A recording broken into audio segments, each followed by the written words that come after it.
when they're at the airport and he says, I can taste those pina coladas already. I haven't talked about my allergy to pina coladas in quite a long time because I don't have them anymore.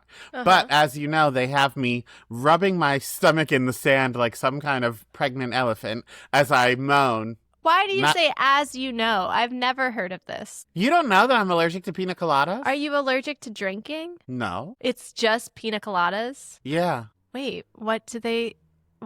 Yeah. I don't know if it was the rum or the milk or the coconut or whatever, but like I've had milk before. I've had coconut before. I've had rum before. But a pina colada, which is always going to be what I drink if I'm like on a cruise or an island or whatever, I'm always going to have a pina colada. If a pina colada is an option, I will drink it. Because you like getting lost in the rain. In addition to many other things.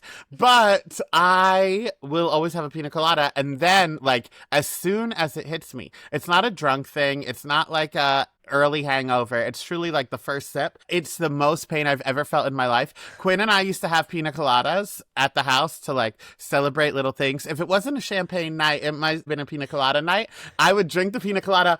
As I was drinking it, I would have a heating pad on my stomach because I knew how much it was going to hurt. You know, there were signs that you were an alcoholic.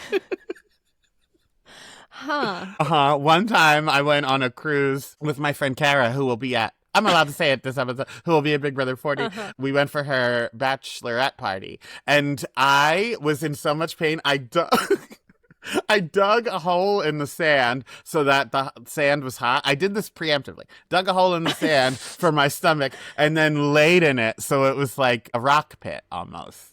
And I just moaned. Like that. It hurt so bad. That sounded pretty straight to me, Donny. Wow. Well, that's what I did when I was pregnant. I would dig myself a little belly hole to support the girth. But now that I am not drinking, I was going to say not an alcoholic, but still am. Now that I am not drinking, I don't think I'll be like tempted to have a non-alcoholic pina colada because I can just have non-alcoholic something else, strawberry daiquiri, whatever. But like a pina colada felt like sometimes you just need it. It like adds to the occasion. Okay. I think I would probably create a pro and con column. And if the con column is that as soon as it touches my lips, I'm going to be moaning and digging myself a death pit in the sand. I don't know.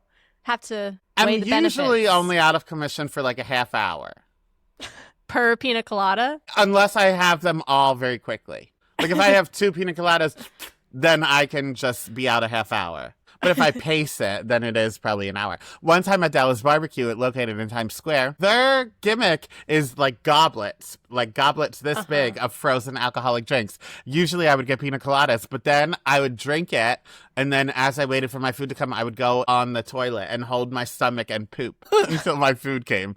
And then whoever I was with would text me, you can come out. And I'm like, no, I can't. I'm in pain. Anyway, speaking of not drinking, the other day, Chelsea, a song from the Cats movie came on shuffle.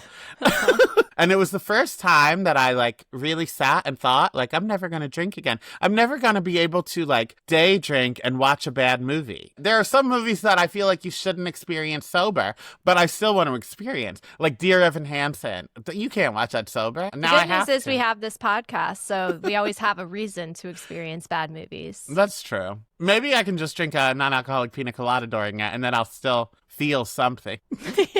Yeah, you'll feel your intestines stabbing you from within.